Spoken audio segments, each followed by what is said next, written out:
Jajaran Polsek Ilir Barat 2, Palembang berhasil menangkap HS, pelaku pencuri tabung gas 3 kg, kawasan 30 Ilir, yang sempat dikepung massa karena tertangkap tangan ketika mencuri.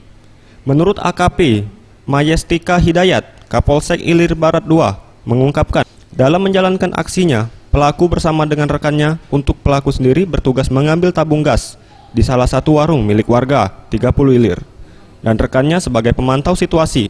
Namun aksi kedua pelaku ini diketahui warga yang melintas di kawasan tersebut dan sempat mengepung pelaku dan satu pelaku sempat lari.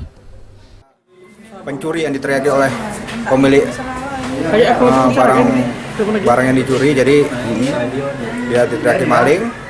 Selanjutnya pelaku ini di massa. Pelaku ini berjumlah 2 orang, satunya masih dalam DPO. Dari penangkapan diamankan 2 tabung gas hasil curian dan 1 unit sepeda motor.